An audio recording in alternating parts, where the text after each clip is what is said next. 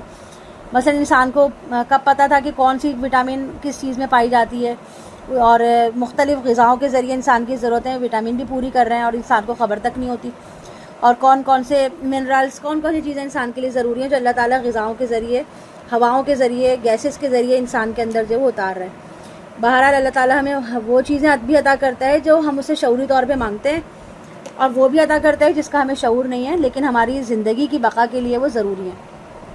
وَإِن تَعُدُّوا نِعْمَةَ اللَّهِ لَا تُحْصُوهَا إِنَّ الْإِنسَانَ لَظَلُومٌ كَفَّارٌ، اور اگر تم اللہ کی نعمت کو گننا چاہو تو گن نہ سکو گے، یقیناً اللہ بڑا ہی ظالم اور بہت ناشکر ہے۔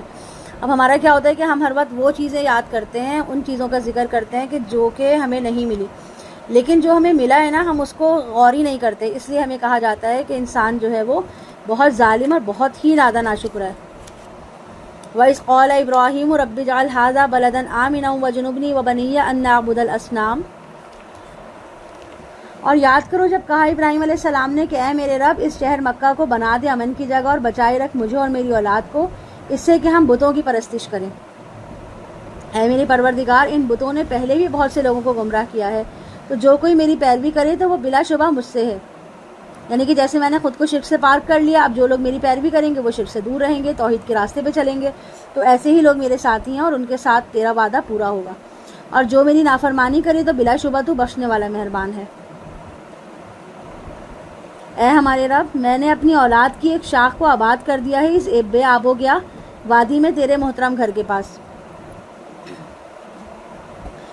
اے ہمارے پروردگار، تاکہ یہ نماز قائم کریں، تو لوگوں کے دلوں کو ان کی طرف مائل کر دے، یعنی کہ لوگوں کے دلوں میں بھی ان کی محبت پیدا ہو جائے اور اطراف میں جو لوگ رہتے ہیں وہ بھی ان کے پاس آئیں، تاکہ اس طرح یہاں رہنے اور بسنے کا بندوبست ہو سکے، اور ان کو رزق عطا کر پھلوں سے تاکہ وہ شکر ادا کریں۔ اور اے ہمارے پروردگار، تو خوب جانتا ہے جو کچھ ہم چھپاتے ہیں اور جو کچھ ہم ظاہر کرتے ہیں، اور اللہ پر تو کوئی شے چھپی نہیں زمین میں اور آسمان میں۔ اور الحمدللہ الذی وہب لی علی الکبر اسماعیل و اسحاق، کل شکر اور کل تعریف اس اللہ کے لیے ہے جس نے مجھے عطا فرمائے بڑھاپے کے باوجود اسماعیل اور اسحاق جیسے بیٹے۔ جب حضرت اسماعیل علیہ السلام پیدا ہوئے تھے تو حضرت ابراہیم علیہ السلام کی عمر 81 ایئرس تھی، اور اس کے کئی سال بعد جب اسحاق علیہ السلام پیدا ہوئے تو سوچیں کہ اس وقت تو 100 سے بھی اوپر عمر ہوگی ان کی، یا 100 تک تو ہوگی۔ ان ربی لسمیع الدعاء، یقیناً میرا پروردگار دعاؤں کا سننے والا ہے۔ رب اجعلنی مقیم الصلاۃ ومن ذریتی ربنا وتقبل دعاء ربنا اغفر لی ولوالدی وللمؤمنین یوم یقوم الحساب، اے میرے پروردگار مجھے بنا دے نماز قائم کرنے والا اور میری اولاد میں سے بھی، یعنی کہ مجھے توفیق عطا فرما کے میں نماز کو پوری طرح قائم کروں، اور میری اولاد کو بھی توفیق بخش دے کہ وہ لوگ بھی نماز کے قائم کرنے والے بن کے رہیں۔ اے ہمارے پروردگار میری اس دعا کو قبول فرما لے۔ اے ہمارے پروردگار مجھے، میرے والدین اور تمام مومنین کو بخش دے جس دن حساب قائم ہوگا۔ وَلَا تَحْسَبَنَّ اللَّهَ غَافِلًا عَمَّا يَعْمَلُ الظَّالِمُونَ إِنَّمَا يُؤَخِّرُهُمْ لِيَوْمٍ تَشْخَصُ فِيهِ الْأَبْصَارُ، اور آپ ہرگز نہ سمجھیں اللہ کو غافل اس سے جو یہ ظالم کر رہے ہیں، یقیناً وہ انہیں مہلت دے رہا ہے اس دن تک جس میں نگاہیں پھٹی کی پھٹی رہ جائیں گی۔ وہ دوڑتے ہوں گے محشر کی طرف اپنے سروں کو اوپر اٹھائے ہوئے، نہیں لوٹیں گے ان کی طرف ان کی نگاہ، اور ان کے دل اڑے ہوئے ہوں گے، یعنی خوف اور دہشت کے سبب ان کی نظریں جم کے رہ جائیں گی، ادھر ادھر حرکت کرنا بھول جائیں گی، بالکل پتھر جیسی ہو جائیں گی۔ اور اے نبی صلی اللہ علیہ وسلم خبردار کر دیجئے لوگوں کو اس دن کے عذاب سے جب وہ ان پر آ جائے، تو کہیں گے وہ لوگ جنہوں نے ظلم کی روش اختیار کی تھی کہ ہمارے پروردگار ہمیں مہلت دے دے، بس تھوڑی سی مہلت، ہم تیری دعوت قبول کر لیں گے اور رسولوں کی پیروی کریں گے۔ جواب میں کہا جائے گا کیا تم وہی لوگ نہیں ہو جو پہلے قسمیں کھایا کرتے تھے کہ تمہارے لیے کوئی زوال نہیں ہے، اور تم آباد تھے انہی لوگوں کے مسکنوں میں جنہوں نے اپنی جانب ظلم کیا، اور تم پر اچھی طرح واضح ہو گیا تھا کہ ہم نے ان کے ساتھ کیا سلوک کیا تھا، اور ہم نے تمہارے لیے مثالیں بھی بیان کر دی تھی، یعنی کہ تمام حالات کھول کھول کے بیان کر دیے تھے، پھر بھی تم نے ہدایت نہ پکڑی۔ وقد مکروا مکرہم، اور انہوں نے اپنی سی چالیں چلی، اور اللہ ہی کے قبضہ قدرت میں ہے ان کی تمام چالیں، اور ان کی چالیں ایسی تو نہ تھی کہ ان سے پہاڑ ٹل جاتے۔ تو آپ یہ مت سمجھیں کہ اللہ اپنے اس وعدے کے خلاف کرے گا جو اس نے اپنے رسولوں سے کیا ہے۔ یقیناً اللہ زبردست اور انتقام لینے والا ہے۔ جس دن زمین بدل دی جائے گی اس زمین کے سوا کسی اور شکل میں اور آسمان کو بھی بدل دیا جائے گا، اور یہ حاضر ہو جائیں گے اللہ کے سامنے جو واحد قہار ہے، اور اللہ تعالیٰ اس وقت نزول فرمائے گا، فرشتے بھی قطار در قطار آئیں گے، اور جہنم بھی سامنے پیش کر دی جائے گی، اور اللہ کے نزول فرمانے کی کیفیت کا ہم تصور نہیں کر سکتے۔ جس طرح ہمارا ایمان ہے کہ اللہ رات کے آخری حصے میں آسمان دنیا پہ نزول فرماتا ہے تہجد کے وقت، لیکن ہم نہیں جانتے کہ اس نزول کی کیفیت کیا ہے۔ اسی طرح ہم یہ بھی نہیں جان سکتے کہ روز قیامت جو ہے اللہ تعالیٰ زمین پر نزول فرمائے گا تو کس طرح فرمائے گا، کیا اس کی کیفیت ہوگی، لیکن کیونکہ یہ غیب کا علم ہے اور غیب کا علم اللہ کے پاس ہے، تو ہمیں اس کے بارے میں جیسا بتایا گیا ہے ہمیں بس اس پر یقین رکھنا ہے۔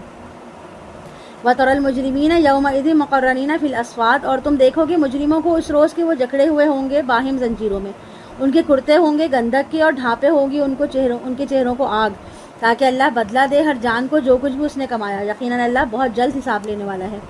پہنچا دینا ہے لوگوں کے لیے تاکہ وہ اس کے ذریعے سے خبردار کر دیے جائیں، اور تاکہ وہ جان لے کہ صرف وہی معبود ہے اکیلا، اسی کے لیے ہے، اور اس لیے کہ نصیحت پکڑیں عقل والے لوگ، یعنی کہ اس قرآن اور اس کے احکام کی جو لوگوں تک پہنچانے کی ذمہ داری ہم نے رسولوں پر ڈالی تھی، اور رسولوں نے یہ ذمہ داری جو ہے وہ احسن طریقے سے پوری کر دی۔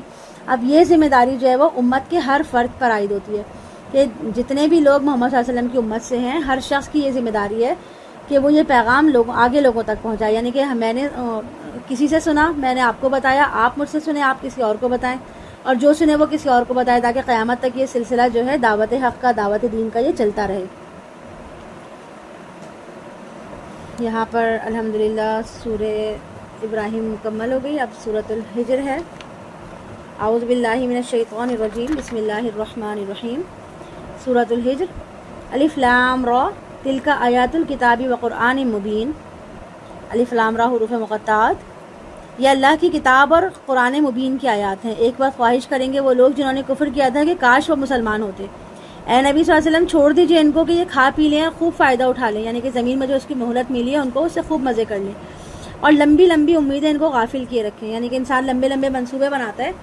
تو یہاں وَيُلْهِهِمُ الْعَمَلُ جو لکھا ہے تو عمل جو ہے اس کے بڑے بڑے منصوبوں کو کہا جاتا ہے۔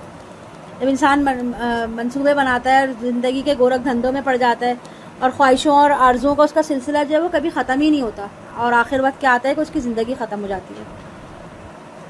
یعنی اگر کوئی شے کم ہے لیکن آپ کو کفایت کر جائے تو یہ حدیث نبوی ہے کہ اگر کوئی چیز کم ہے لیکن آپ کو کفایت کر جائے، آپ کی ضرورت اس سے پوری ہو جائے، تو یہ اس سے کہیں بہتر ہے جو آپ کی ضرورت سے زیادہ ہو اور آپ کو اپنے خالق اور مالک کی یاد سے غافل کر دے۔ اور اکثر مال و دولت کی ریل پیل، رزق میں آسائش، اس کی فراوانی، جب انسان لوگوں کو حاجت نہیں ہوتی، کوئی محرومی نہیں ہوتی، تو پھر اس کے دل سے اللہ کی یاد ہلکی ہونے لگتی ہے، ایمان اس کا کم ہونے لگتا ہے۔ تو ایسی حالت میں رفتہ رفتہ انسان جو ہے وہ بالکل غافل ہو جانے کے امکانات ہوتے ہیں۔ تو اس سے بہتر ہے کہ اتنا ملے انسان کو جس سے اس کی ضرورت پوری ہوتی رہے اور اسے کسی کے سامنے سوال نہ کرنا پڑے، ہاتھ نہ پھیلانا پڑے اور محتاجی نہ ہو، لیکن اس قدر فراوانی نہ ہو کہ غفلت پالے۔ اب ہوتے ہیں نا بہت سے لوگ، وہ چاہتے ہیں کہ ہمارے پاس بہت دولت ہو، بہت دولت ہو، لیکن اللہ ان کو نہیں دیتا، تو وہ اس بات پہ شکوہ بھی کرتے ہیں کہ اتنی ہم دعائیں مانگتے ہیں، اتنی کوشش کرتے ہیں، لیکن ہمارے پاس مال میں زیادہ اضافہ نہیں ہوتا۔ تو اللہ تعالیٰ کی طرف سے ان کے لیے خیر ہوتی ہے ان کے پاس زیادہ مال نہ ہونا۔ ہو سکتا ہے کہ ان کے پاس زیادہ مال ہو اور وہ اللہ کے راستے سے بھٹک جائیں۔ اسی طرح اللہ تعالیٰ کچھ لوگوں کو بہت زیادہ دولت دیتا ہے، بہت دولت دیتا ہے، لیکن وہاں ان کی بھی آزمائش ہوتی ہے، اس لیے کہ وہ جو ان کے پاس دولت ہے تو وہ اس کا استعمال کیا کر رہے ہیں۔ صحیح استعمال اگر کر رہے ہیں، نیکی کے کاموں میں لگا رہے ہیں، اس کو صحیح جگہ خرچ کر رہے ہیں اور حرام اور حلال کا احتیاط اور خیال رکھ رہے ہیں، پھر تو ٹھیک ہے، لیکن اگر وہ ایسے تمام چیزوں سے کا خیال نہیں رکھ رہے تو پھر اللہ تعالیٰ ان سے حساب لینے والا ہے۔ فسوف یعلمون، تو عنقریب انہیں معلوم ہو جائے گا۔ وما اہلکنا من قریۃ الا ولہا کتاب معلوم، اور ہم نے تو کبھی کسی بستی کو ہلاک نہیں کیا مگر اس کے لیے ایک معین نوشتہ تھا، یعنی کہ اس کا جو عذاب کا وقت تھا وہ پہلے سے لکھا ہوا تھا۔ کوئی امت نہ تو اپنے وقت معین سے آگے بڑھ سکتی ہے نہ پیچھے رہ سکتی ہے۔ اور انہوں نے کہا کہ اے وہ شخص جس پر ان کے بقول یہ ذکر نازل ہوا ہے، ہمارے نزدیک تم یقیناً دیوانے ہو۔ لمجنون ہے نا، مجنون جو ہے وہ جن سے نکلا ہے، اس کا مطلب ہوتا ہے کہ چھپی ہوئی چیزیں، یعنی کہ جیسے کہ رحم مادر میں جو بچہ ہوتا ہے تو اس کو جنین کہا جاتا ہے، کیونکہ وہ نظر تو آتا نہیں ہے، پوشیدہ ہوتا ہے۔ اسی اعتبار سے جنت بھی جو ہے نا اسی مادے سے نکلا ہے، جیم نون نون سے، اور اس سے مراد ایسی زمین ہے جو درختوں اور گھاس وغیرہ سے پوری طرح ڈھکی ہوئی ہو، یعنی کہ جب رات کی تاریکی نے اسے ڈھانپ لیا تو یہ فلما جن علیہ اللیل، ہم نے بھی سورہ ابراہیم میں پڑھا تھا نا، یعنی کہ مجنوں بھی اس شخص کو کہا جاتا ہے جس پر جن کے اثرات مرتب ہوں، آصف دار سایہ ہو اور اس کا ذہنی توازن جو ہے وہ بھی درست نہ ہو۔ تو یہ جو بات تھی کہ انہوں نے کہا کہ تم تو بالکل یقیناً دیوانے ہو، مجنوں ہو، تو یہ اس وقت میں کہا تھا جب بالکل شروع میں وحی نازل ہو رہی تھی۔ تو ابتدا میں جب محمد صلی اللہ علیہ وسلم نے نبوت کا دعویٰ کیا اور غار حرا میں ان کے پاس فرشتہ آیا تو بہت سے لوگوں کو یہ لگا کہ شاید آپ صلی اللہ علیہ وسلم پر نا کسی بدرو وغیرہ کا اثر ہو گیا ہے، کیونکہ نبوت ملنے اور فرشتے آنے کا دعویٰ بالکل ایک انوکھی نرالی نئی سی بات تھی نا ان کے لیے۔ تو ان کو یہی لگا کہ یہ اکیلے کئی رات جو ہے غار حرا میں جا کے رہتے ہیں نا، اس لیے بھی ان کے اوپر کسی جن بھوت کا سایہ ہو گیا ہے، کوئی بدرو ان کو چمٹ گئی ہے، اس لیے اس قسم کی باتیں کر رہے ہیں۔ تو اس پر جو ہے سورہ قلم جب نازل ہوئی تھی تو اس میں فرمایا گیا تھا نون والقلم وما یسطرون ما انت بنعمت ربک بمجنون، کہ آپ اپنے رب کے فضل سے مجنون نہیں ہیں۔ لو ما تأتینا بالملائکۃ ان کنت من الصادقین، کیوں نہیں لے آتے ہمارے سامنے فرشتوں کو اگر تم سچے ہو، ہم نہیں اتارا کرتے فرشتوں کو مگر حق کے ساتھ، یعنی کہ اللہ نے ان کو جواب دیا ان کے سوال کا کہ ہم نہیں اتارا کرتے فرشتوں کو مگر حق کے ساتھ، یعنی کہ تم فرشتوں کو بلانا چاہتے ہو یا اپنی شامت کو۔ وما کانوا اذا منظرین، اور اگر فرشتے نازل ہو گئے تو پھر انہیں مہلت نہیں دی جائے گی، یقیناً ہم نے یہ ذکر نازل کیا ہے اور بلا شبہ ہم ہی اس کے محافظ ہیں۔ یہ قرآن جو اللہ تعالیٰ نے نازل کیا ہے اس کی حفاظت کی ذمہ داری خود اللہ تعالیٰ کی ہی ہے۔ اور اے نبی صلی اللہ علیہ وسلم، ہم نے آپ سے پہلے بھی رسول بھیجے تھے پہلی جماعتوں میں، اور نہیں آیا ان کے پاس کوئی بھی رسول مگر وہ اس کے ساتھ استہزاء ہی کرتے رہے، یعنی کہ اس کا مذاق ہی اڑاتے رہے۔ اس طرح ہم ان کو چبو دیتے تھے مجرموں کے دلوں میں، یعنی کہ حق کی دعوت اپنی تاثیر کی وجہ سے ہمیشہ جو ہے وہ مخاطب کے دلوں پر اثر کرتی ہے۔ چنانچہ جو لوگ انبیاء کی دعوت کو ٹھکراتے تھے اور اس کی حقانیت کو وہ خوب پہچان لیتے تھے اور اس کے بعد بھی ٹھکرا دیتے، اس لیے حق کو حق تسلیم کرنے سے جو ان کے مفادات تھے وہ خراب ہو جاتے تھے نا، وہ دنیاوی مفادات میں مبتلا تھے اور آخرت کی ان کو فکر نہیں تھی، تو ان کے مفادات پہ ضرب پڑ جاتی تھی۔ لا یؤمنون بہ وقد خلت سنت الاولین، تو اے نبی صلی اللہ علیہ وسلم یہ لوگ ایمان نہیں لائیں گے اور پہلے لوگوں کی سنت گزر چکی ہے، اور اگر ہم ان پر آسمان کا کوئی دروازہ بھی کھول دیتے اور وہ اس پر چڑھنے لگتے تب بھی وہ یہی کہتے ہماری تو نظر بندی کر دی گئی بلکہ ہم پر تو جادو کر دیا گیا، اور ہم نے آسمان برج بنائے ہیں اور ہم نے اسے آسمانوں کو برجوں کو مزین کر دیا ہے دیکھنے والوں کے لیے۔ یہ بھی ایک متشابہات آیات میں سے ہے، برجوں کی اصل حقیقت جو ہے وہ اس کا ہمیں علم نہیں ہے، البتہ رات کے وقت آسمان پر جو ستاروں کی بہار ہوتی ہے اور ایک حسین خوبصورت منظر پیش کرتی ہے نا، تو اس سے ہر آنکھ جو ہے وہ محظوظ ہوتی ہے، ہر ایک کو اچھا لگتا ہے، تو یہ زینہ کا مطلب مزین کر دیا، خوبصورت بنا دیا، تو دیکھنے میں ہمیں خوبصورت لگتا ہے۔ اور ہم نے حفاظت کی ہے اس کی ہر شیطان مردود سے، یعنی کہ یہ ہمارے غیب کا ایمان ہے کہ اسی کا حصہ ہے کہ ان ستاروں کے ذریعے اللہ تعالیٰ نے آسمانوں میں حفاظتی انتظامات رکھے ہیں، اور اس کائنات کی تخلیق کے بارے میں انسان کی جدید تحقیق جو ہے وہ ابھی ہوئی ہے، اور لیکن پھر بھی اس کا علم جو ہے وہ بہت محدود ہے، اور یہ وائرس بیکٹیریا کے بارے میں بھی کچھ عرصہ پہلے ہمیں معلوم ہوا ہے کہ یہ بھی کوئی مخلوق ہے۔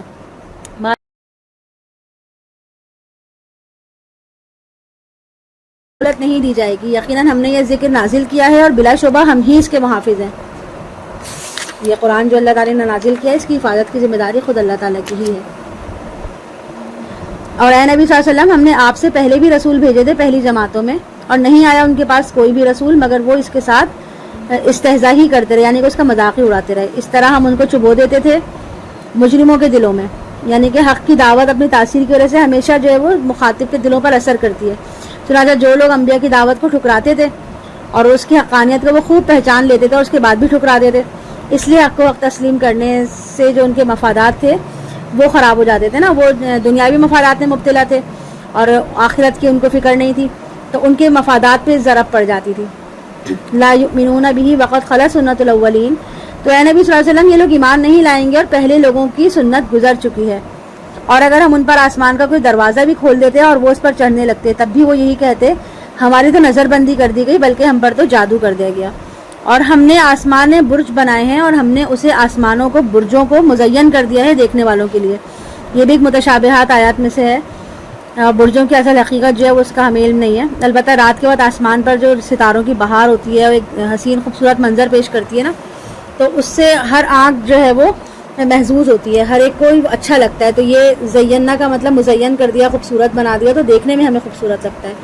اور ہم نے حفاظت کی ہے اس کی ہر شیطان مردود سے, یعنی کہ یہ ہمارے غیب کا ایمان ہے کہ اسی کا حصہ ہے کہ ان ستاروں کے ذریعے اللہ تعالیٰ نے آسمانوں میں حفاظتی انتظامات رکھے ہیں. اور اس کائنات کی تخلیق کے بارے میں انسان کی جدید تحقیق جو ہے وہ ابھی ہوئی ہے, اور لیکن پھر بھی اس کا علم جو ہے وہ بہت محدود ہے. اور جو وائرس بیکٹیریا کے بارے میں بھی کچھ عرصہ پہلے ہمیں معلوم ہوا ہے کہ یہ بھی کوئی مخلوق ہے. بہرحال اب تک جتنی مخلوقات کے بارے میں بھی ہمیں علم ہے اس میں صرف 3 قسم کی مخلوقات ایسی ہیں جو سیلف جو ہے نا کانشیسنیس پائی جاتی ہے جن میں, یعنی کہ ملائکہ, جنات اور انسان. اور ان میں سب سے پہلے ملائکہ کو اللہ نے پیدا کیا, پھر جنات کو پیدا کیا, پھر انسان کو. ملائکہ جو ہے وہ نور سے پیدا ہوئے, جنات جو ہیں وہ آگ سے پیدا ہوئے, اور پھر انسان جو ہے وہ مٹی سے پیدا ہوا. لیکن جو روحیں تھیں نا انسانوں کی وہ اسی وقت پیدا کر دی گئی تھی جب ملائکہ پیدا ہوئے تھے.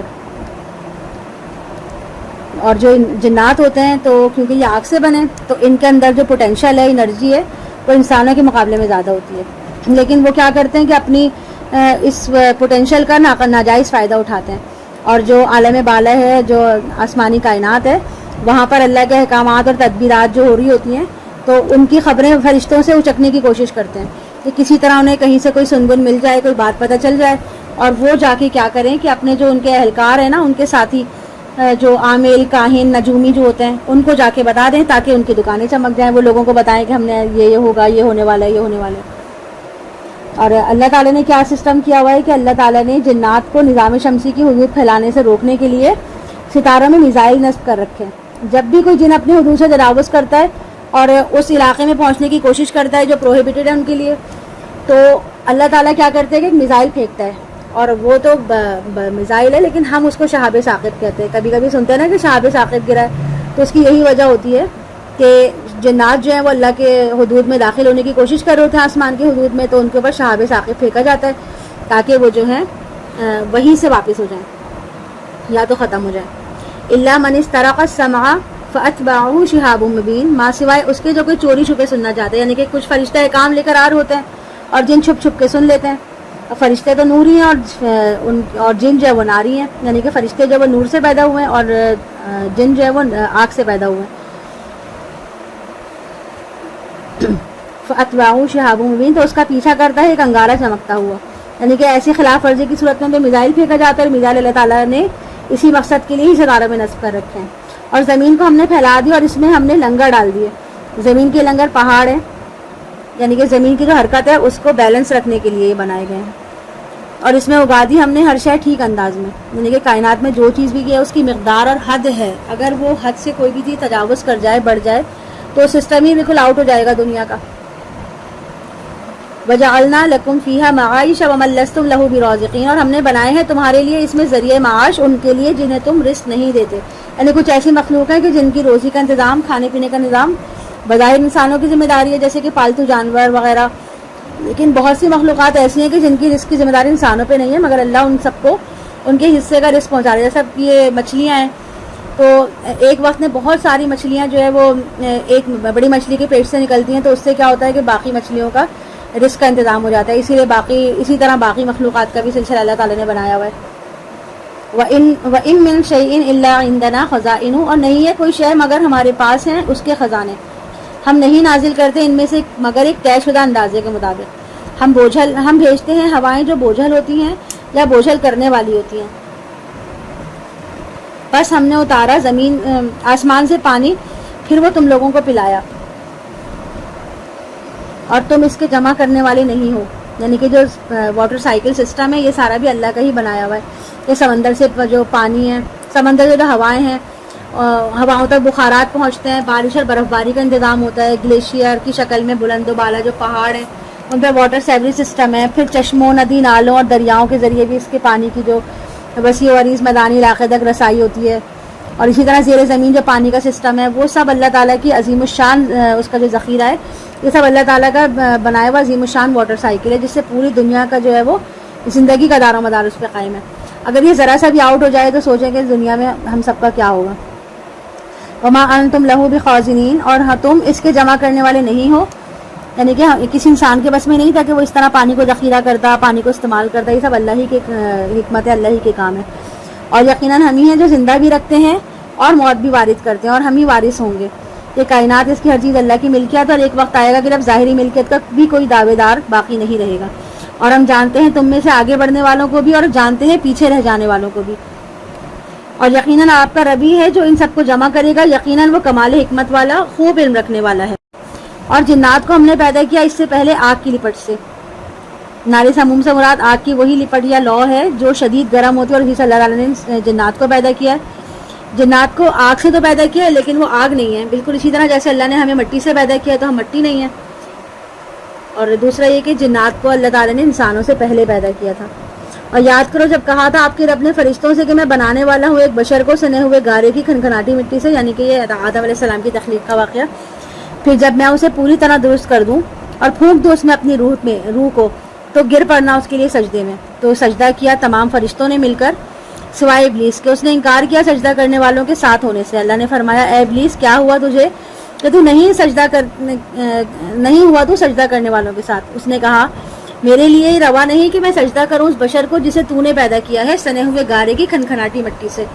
اللہ نے فرمایا بس نکل جاؤ اس میں سے، تم یقیناً مردود ہو چکے ہو، یقیناً تم پر لعنت رہے گی روز جزا تک. اس نے عرض کی اے میرے پروردگار مجھے مہلت دے دے اس دن تک جب یہ دوبارہ اٹھائے جائیں گے. اللہ نے فرمایا جاؤ تمہیں مہلت دے دی گئی وقت معین تک، یعنی روز قیامت تک تم زندہ رہو گے. ویسے تو جنوں کی عمر انسانوں سے کافی زیادہ ہوتی ہیں، مگر ایسا کوئی جن نہیں ہے کہ جو قیامت تک زندہ رہنے والا ہو. یہ صرف جو ہے عزازیل یعنی کہ شیطان کو ہی اللہ تعالیٰ نے یہ مہلت دی ہے. اور ربی بما اغویتنی، اس نے کہا اے میرے پروردگار چونکہ تو نے مجھے گمراہ کیا ہے، یعنی کہ تو نے مجھے اپنے گھر سے نکالا ہے، اپنی جنت سے نکالا ہے، تو میں یقیناً مزین کر دوں گا ان کے لیے دنیا میں، زمین میں دنیا کو، اور میں ضرور گمراہ کروں گا ان سب کو. یعنی کہ میں اولاد آدم کو زمین کی دنیا کی جو رونقیں ہیں، آسائش، زیبائش، اس میں اتنا گمراہ کر دوں گا، اتنا پرکشش ان کے لیے ان چیزوں کو بنا دوں گا کہ وہ اس میں گم ہو کر اللہ کے احکامات کو بھول جائیں گے. اور اس طرح میں ان سب کو آپ کے راستے سے گمراہ کر کے چھوڑوں گا. الا عبادک منہم المخلصین، سوائے تیرے ان بندوں کے جن کو تو نے ان میں سے اپنے لیے خالص کر لیا ہے. یعنی کہ ایسے بندے جنہیں اللہ چن لے، اللہ کے محبوب برگزیدہ بندے ہوں، تو ایسے بندوں کے لیے شیطان نے اعتراف کیا کہ میں ان پر میرا زور نہیں چلے گا. اللہ نے فرمایا کہ یہ ایک سیدھا راستہ ہے جو مجھ تک پہنچانے والا ہے.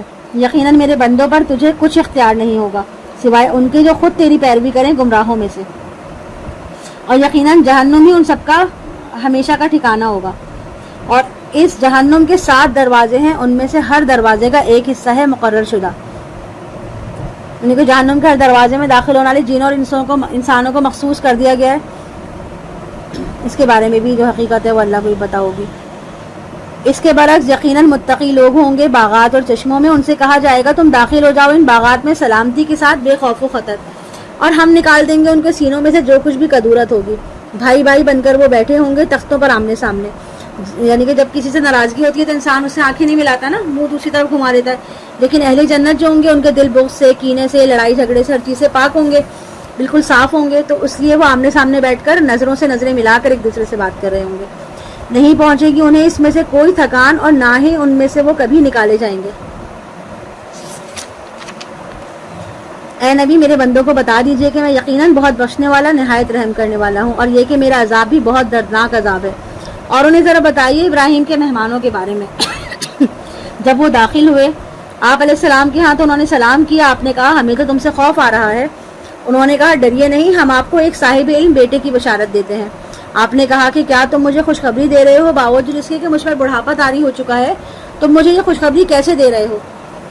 انہوں نے کہا ہم آپ کو حق کے ساتھ بشارت دے رہے ہیں تو آپ نا امید لوگوں میں سے نہ ہو۔ آپ نے کہا کون ہوگا جو اپنے رب کی رحمت سے مایوس ہو سوائے گمراہوں کے؟ آپ نے فرمایا اے فرشتوں تمہاری کیا مہم ہے؟ انہوں نے کہا کہ ہم بھیجا گیا ہے ہمیں ایک مجرم قوم کی طرف، سوائے آل لوط کے ان سب کو ہم ضرر پہنچائیں گے، سوائے اس کی بیوی کے ہم نے اندازہ ٹھہرا لیا ہے وہ یقیناً پیچھے رہ جانے والوں میں سے ہوگی۔ جب لوط علیہ السلام کے گھر وہ بھیجے گئے، اس لوط علیہ السلام نے کہا کہ یقیناً تم اجنبی ہو۔ انہوں نے کہا بلکہ ہم تو آپ کے پاس وہ شے لے کر آئے ہیں جس کے بارے میں یہ لوگ شک میں پڑے ہوئے ہیں، اور ہم آئے ہیں آپ کے پاس حق یعنی قطعی فیصلے کے ساتھ، اور یقیناً ہم سچے ہیں۔ تو آپ علیہ السلام اپنے گھر والوں کو لے جائیے رات کے ایک حصے میں، اور آپ ان کے پیچھے پیچھے جائیے، اور آپ لوگوں میں سے کوئی بھی پیچھے مڑ کے نہ دیکھے۔ آپ چلے جائیے جہاں آپ کو حکم ہوا ہے۔ اور ہم نے لوط کو اپنے اس فیصلے سے آگاہ کر دیا کہ صبح ہوتے ہی ان لوگوں کی جڑیں کاٹ دی جائیں گی۔ اور آئے اہل شہر خوشیاں مناتے ہوئے، یعنی کہ جب انہوں نے لوط علیہ السلام کے گھر میں خوبصورت لڑکوں کو دیکھا تو خوشی خوشی اپنے گھروں سے انہوں نے یہاں پر آ کے الغار کر دی۔ لوط علیہ السلام نے کہا یہ میرے مہمان ہیں، چنانچہ تم لوگ مجھے رسوا نہ کرو، اللہ سے ڈرو اور مجھے بے آبرو مت کرو۔ انہوں نے کہا کیا ہم نے آپ کو سب دنیا والوں کی حمایت میں کھڑے ہونے سے منع نہیں کیا تھا؟ آپ نے کہا یہ میری بیٹیاں ہیں، اگر تمہیں کچھ کرنا ہی ہے تو قسم ہے آپ کی جان کی وہ لوگ اپنے اس بدمستی میں بالکل اندھے ہو گئے ہیں، یعنی کہ اگر آپ کو کچھ کرنا ہے تو یہ میری قوم کی جو بیٹیاں ہیں جو تمہارے گھروں میں موجود ہیں ان کی طرف رجوع کرو۔ اللہ تعالیٰ نے تمہارے لیے ان کو فطری ساتھی بنایا ہے، تم جو بیٹیوں سے نکاح کر لو لیکن تم یہ غلط راستے کی طرف مت آؤ۔ لیکن ان کے دل جو تھے وہ برائی اور بھلائی کی تمیز سے بالکل ہی عاری ہو چکے تھے۔ فَأَخَذَتْهُمُ الصَّيْحَةُ مُشْرِقِينَ، تو انہیں پکڑا ایک چنگھار نے اجالا ہونے کے وقت، پھر ہم نے ان کے اوپر والے حصے کو بنا دیا ان کا نچلا والا حصہ، اور ہم نے برسائے ان کے اوپر پکی ہوئی مٹی کے کنکر، یعنی بستی کو الٹ پلٹ کر دیا۔ یقیناً اس میں نشانیاں ہیں ان لوگوں کے لیے جو حق کی تلاش میں ہوتے ہیں، اور یہ بستیاں ایک سیدھی راہ پر واقع تھی۔ یقیناً اس میں نشانی ہے اہل ایمان کے لیے، اور بے شک بن والے بھی ظالم تھے۔ بن والے جو ہیں اصحاب الایکہ کہلاتے ہیں جو اہل مدین میں رہتے تھے، اور یہ حضرت شعیب علیہ السلام کی قوم تھی۔ تو ان سے ہم نے انتقام لیا، یہ دونوں بستیاں بھی کھلے راستے پر واقع تھی۔ اور اس طرح ہجر والوں نے بھی مرسلین کو جھٹلایا، یعنی کہ ہجر سے مراد جو ہے وہ قوم سمود تھی، اور قوم سمود جس علاقے میں آباد تھی اس جگہ کا نام ہجر تھا، اور ان کی طرف جو ہے وہ صالح علیہ السلام ابوس کی گئے تھے، جو اونٹنی کا واقعہ ہم نے پچھلی سورہ میں پڑھا تھا۔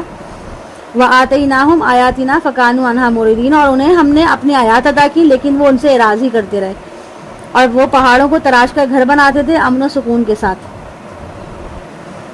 تو انہیں آ پکڑا ایک چنگھار نے صبح کے وقت، تو کچھ کام نہ آ سکا ان کے جو وہ کماتے تھے، یعنی کہ اتنی خوشحال قوم تھی، اتنا مال و اسباب انہوں نے جمع کر لیا تھا، لیکن اللہ کے عذاب سے بچانے کے لیے ان کے لیے کوئی بھی چیز فائدہ مند نہ تھی۔ اور ہم نے نہیں تخلیق کیا آسمان اور زمین کو اور جو کچھ اس دونوں کے درمیان ہے مگر حق کے ساتھ، یعنی کہ کائنات میں کوئی بھی چیز اللہ نے بیکار پیدا نہیں کی، کوئی کھیل تماشا نہیں ہے۔ وَإِنَّ السَّاعَةَ لَآتِيَةٌ فَاصْفَحِ الصَّفْحَ الْجَمِيلَ، اور یقیناً قیامت آ کر رہے گی، اے نبی آپ ان سے خوبصورتی کے ساتھ درگزر کریں، یقیناً آپ کا رب پیدا کرنے والا اور خوب جاننے والا ہے۔ اور ہم نے آپ کو دی ہے 7 بار پڑھی جانے والی آیات اور عظمت والا قرآن۔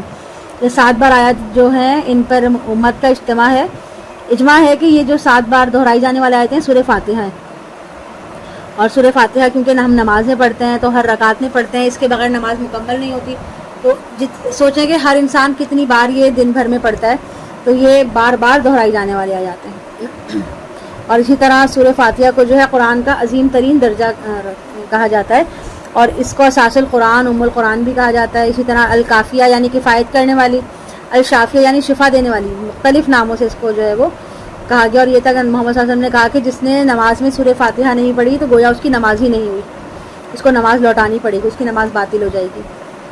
لا تمدن عینیک الی ما متعنا به ازواجا منہم، آپ آنکھ اٹھا کر بھی نہ دیکھیں اس مال و متاع کی طرف جو ہم نے ان کے مختلف گروہوں کو دیے، جیسے کہ ابو جہل کے پاس، ولید بن مغیرہ کے پاس خوب دولت تھی، شان و شوکت تھی، اور بڑے بڑے باغات تھے، تو کہا جا رہا ہے کہ آپ ان کی جاگیر کو، ان کی چیزوں کو آنکھ اٹھا کر نہیں دیکھیں، ان کا مال جو ہے بس دنیا کی حد تک ہی ہے، ان کو سب کچھ یہیں پر ہی ضائع ہو جائے گا۔ ولا تحزن علیہم واخفض جناحک للمؤمنین، اور آپ ان کی حالت پہ غم نہ کریں اور اہل ایمان کے لیے اپنے بازو جھکا دیں، یعنی کہ اہل ایمان کے ساتھ شفقت اور مہربانی سے پیش آئیں۔ فقراء، مساکین وغیرہ، غلام جو بھی آپ کے سامنے حاضر ہوں تو ان کا اچھے سے استقبال کیجیے اور ان کی دلجوئی فرمائیے، اور کہہ دیجیے میں تو کھلم کھلا خبردار کرنے والا ہوں، جیسے کہ ہم نے نازل کیا ان تقسیم کرنے والوں پر جنہوں نے اپنے قرآن کو ٹکڑے ٹکڑے کر دیا۔ اور تو اے محمد صلی اللہ علیہ وسلم، آپ کے رب کی قسم ہم ان سب سے پوچھ کر رہیں گے جو کچھ یہ لوگ کرتے رہے ہیں۔ آپ علل اعلان بیان کریں جس کا حکم آپ کو دیا جا رہا ہے، اور ان مشرکوں کی ذرا پرواہ نہ کریں۔ ہم آپ کی طرف سے کافی ہیں ان مذاق اڑانے والوں سے نمٹنے کے لیے، جو اللہ کے ساتھ دوسرے معبود کھڑے بیٹھے ہیں تو عنقریب انہیں معلوم ہو جائے گا، اور ہم جانتے ہیں آپ کا سینہ ان باتوں سے تنگ ہوتا ہے۔ بس اپنے رب کی تسبیح کیجیے، اپنے رب کی حمد و ثنا کے ساتھ، اور سجدہ کرنے والوں میں سے ہو جائیے۔ یعنی کہ اگر آپ کا دل تنگ ہو رہا ہے کسی بھی معاملے میں تو اپنے رب کی تسبیح و تمجید میں مشغول رہیں، اسی کے آگے جھکیں اور اپنا تعلق اللہ کے ساتھ مزید مضبوط کریں۔ اور اللہ سے دل کا اور ذہن کے رشتے کو جتنا مضبوط کریں گے، اسی قدر آپ کے دل کو سکون اور اطمینان ملے گا، اور صبر و استقامت سے دین پر چلنا اور اس راستے کی سختیوں کو جھیلنا بھی آپ کے لیے آسان ہوگا۔ یہ تو نبی پاک صلی اللہ علیہ وسلم سے اللہ نے کہا تھا، لیکن اس کا ہمارے لیے بھی ہے کہ ہمیں کسی بھی قسم کی تنگی ہو، دل پریشان ہو، کچھ بھی ہو، تو ہمیں اس کے بارے میں واویلہ کرنے کے بجائے حاجات پڑھ کے نفل پڑھیں، اور ساتھ ساتھ جو ہے وہ تسبیحات بڑھا دیں، اللہ کا ذکر و اذکار بڑھا دیں۔ جب ہم ذکر و اذکار بڑھائیں گے تو ہمارے دل کو خود بخود اطمینان ہو جائے گا، اور اللہ سے ہمارا رشتہ بھی مضبوط ہوگا، اور ہمارے لیے صبر و استقامت بھی آئے گا، سکون بھی ملے گا، اور مشکلات کو جھیلنا ہمارے لیے آسان ہو جائے گا، اور پھر اللہ تعالیٰ ہمارے لیے کچھ اچھا راستہ بھی نکال دیں گے اس مشکل سے نکلنے کا۔ وَاعْبُدْ رَبَّكَ حَتَّى يَأْتِيَكَ الْيَقِينُ، اور اپنے رب کی بندگی میں لگے رہیں یہاں تک کہ یقینی شے وقوع پذیر ہو جائے، یعنی کہ یقینی شے کا مطلب موت، کہ آپ اپنی زندگی کا آخری گھڑی تک اس کی بندگی میں لگے رہیے، اور اس سلسلے میں لمحہ بھر کے لیے بھی غفلت نہ کریں۔ اس سے یہ بھی ہو سکتا ہے کہ اللہ کی نصرت مراد ہو کہ کفار کے خلاف اللہ تعالیٰ کا فیصلہ آ جائے، اور اس کی مدد اہل حق کے ساتھ شامل ہو جائے، اور کفار پر جو ہے وہ ان کو غلبہ حاصل ہو جائے۔ یہاں پر الحمدللہ سورۃ الحجر مکمل ہو گئی۔ سورہ نحل انشاءاللہ کل شروع کریں گے۔ سبحانک اللہم و بحمدک، اشہد ان لا الہ الا انت، استغفرک و اتوب الیک۔ رب ارحمہما کما ربیانی صغیرا، ربنا ظلمنا انفسنا وان لم تغفر لنا وترحمنا لنکونن من الخاسرین، ربنا لا تزغ قلوبنا بعد إذ هديتنا وهب لنا من لدنك رحمة إنك أنت الوهاب، ربنا تقبل منا إنك أنت السميع العليم وتب علينا إنك أنت التواب الرحيم، آمين رب العالمين۔ السلام علیکم ورحمۃ اللہ وبرکاتہ۔